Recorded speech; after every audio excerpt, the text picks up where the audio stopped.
Right, so this first segment is who we are, who's going to do this. We both are. Okay. You say, I'm Brock, and I say, I'm Janine. Okay, so give me a clicker. A clicker? Yeah. Who are you? What's your name? I'm Brock. And I'm Janine. And what's the date today? Today is Friday, May 26th, a very exciting day. And where are we headed? We are going to cross the border into Canada. We're currently in Oroville, Washington, about 6 miles from the border. Yep. And we are beginning our journey To Alaska. Alaska. We're going to Alaska this summer. So we're going to take you guys with us, but in the process, we're also going to talk about what we expected. Okay, so we're going to do this in kind of question-answer format, and that way, these are kind of the common questions that we get asked, and what we're thinking as we're going into it. So we'll start off with, you want to read the question? Sure. First question. So we've been on the road for 2 years. We've traveled across the entire country from Florida to Maine, Washington to California, and a lot of places in between. Right.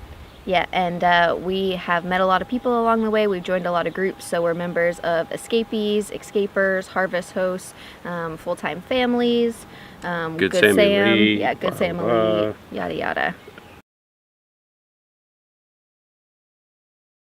We have a 2014 Class A Winnebago Vista. It is 31 feet.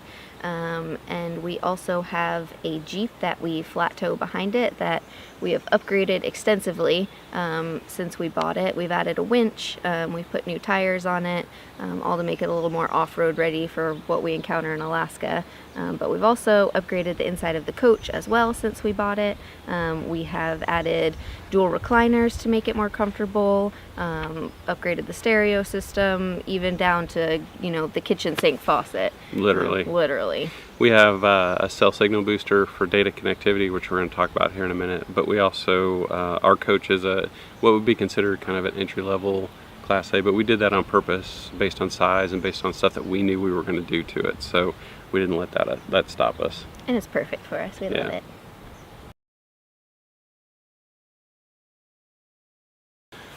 So one question I think a lot of full-timers get, and especially us because of our age, is how can we do this? How can we go to Alaska, and are we retired? Did we win the lottery? Believe it or not, we've been asked that many times, and the truth is much more benign and boring. Wait, you haven't won the lottery? No. I think you've been lying to me all these years. No, just kidding. So the reason that we can actually do this on the road is that Brock works full-time remotely, and he was working full-time even before we left on this adventure. He's the director of mobile development for a company that's based in San Francisco. So as long as we have a good data connection, which is our #1 priority anywhere we go, he's able to log on and work Monday through Friday full-time during the week. And Janine works for a company that does standardized testing, test grading and scoring, so for SATs, math, essays, those types of things, and she does that remotely. There's some other opportunities coming up, but that's what she's doing right now.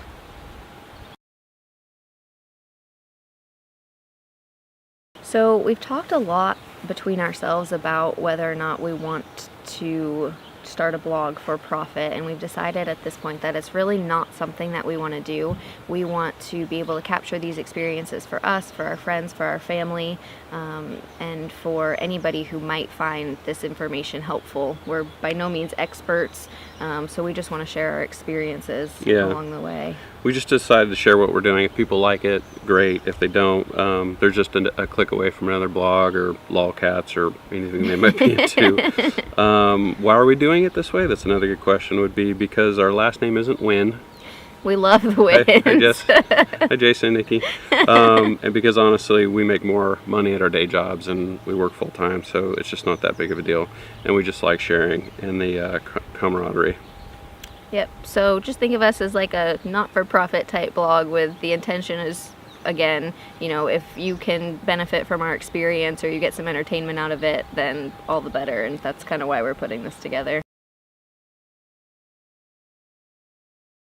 Our overarching goal is to do Alaska given our current limitations. Right, and our limitations are making sure that we can stay connected during the week so that we can continue to work full-time. That's how we're able to do this. So really that's our number one priority. We've had a lot of people tell us that it can't be done or that are really skeptical about being able to do it. So one of our main goals is proving that you can travel to Alaska working full-time if you plan ahead, plan accordingly, and really make that your first priority. So this means knowing things like where cell coverage is, using websites like opensignal.com and other resources and tools and websites to tell us where towers are, and knowing how to use those tools.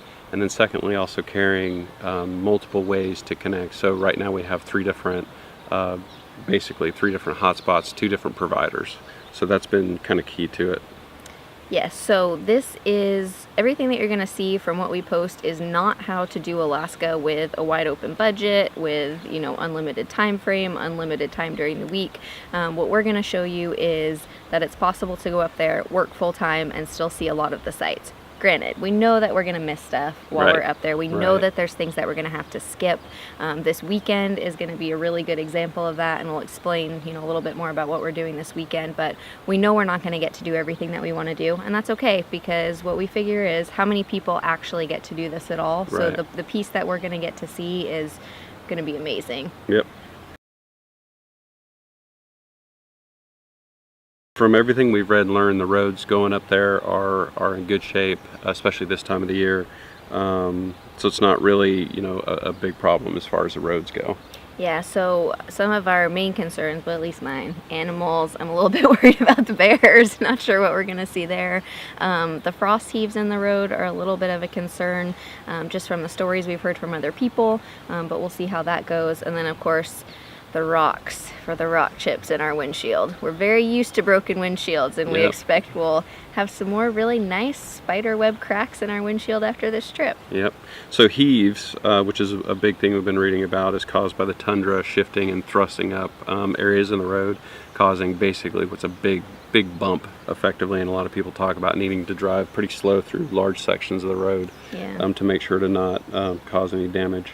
But our tires are in good shape. We've got them all checked out, good air pressure. I think we're ready to go.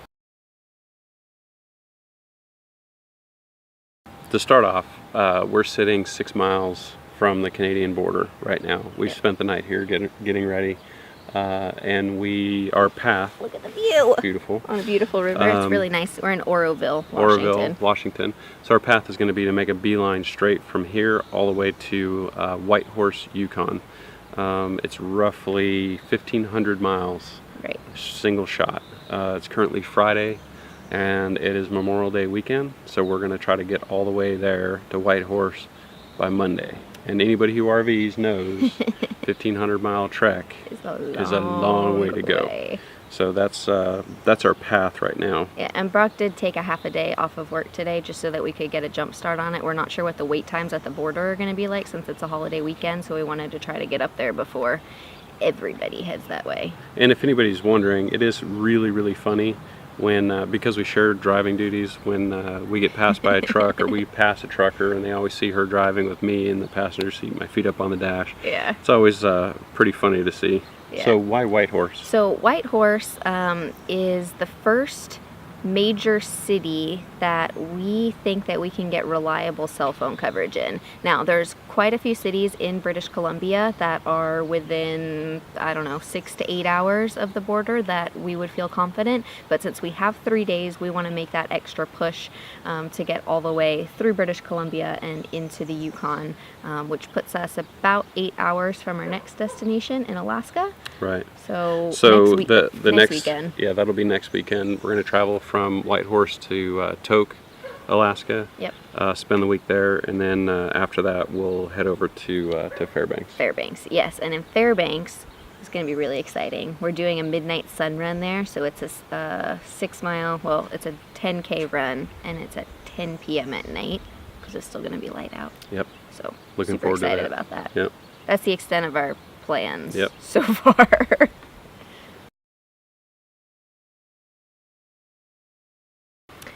Trip goals. I want to see as much as possible. We want to visit the state parks. We want to see some of the national parks in Canada. We want to see national parks in Alaska.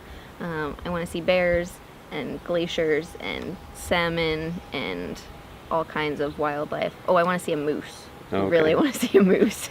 Besides all that, on a single weekend, we're going to make a mad dash from Fairbanks to Prudhoe Bay, which is north of the Arctic Circle, all the way to the Yes. Arctic Ocean. This is Brock's life goal. Yes, it's 500 miles each way. I'm not so sure about that in the Jeep. You're still but, not excited about that, huh? Ask me when we get there. Along the way, there's going to be a lot of landscape photography, animals, wildlife, and astrophotography. So we'll be doing a lot of photography and videography and aerial photography Yes. as we go. And it might be kind of a long shot, but I'd really love to see the northern lights, even a little bit. We'll see 'em. I hope so. I know it's not exactly the right season, but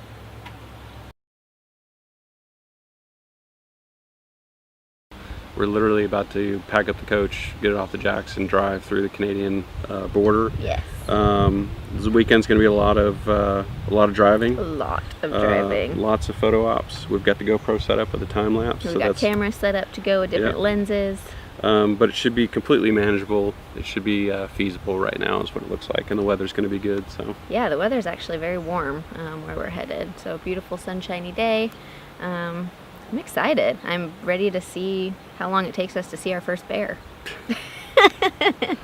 So the format of this video series, whatever, is basically as we progress, we want to show you what our thought process was as we started, and then as we learned things, what we learned, Right. and be able to share that, and then how it really turned out. So anytime you set off on something like this, there's a lot of stuff that you think you know, but you really don't know. Yeah. And we know that there's going to be things to learn and issues that we're going to hit, but we want to share kind of that learning process for everybody that's out there, just to kind of see that process. I mean, and there's things that we haven't done extensive research on. We don't have our whole path lined out for, what city we're going to next and everything beyond, the first couple of weeks. So we're going to learn along the way. There's going to be things that pop up, really awesome things that we can do that we didn't plan in advance, but also a lot of learning opportunities, I think may be the best way to put that.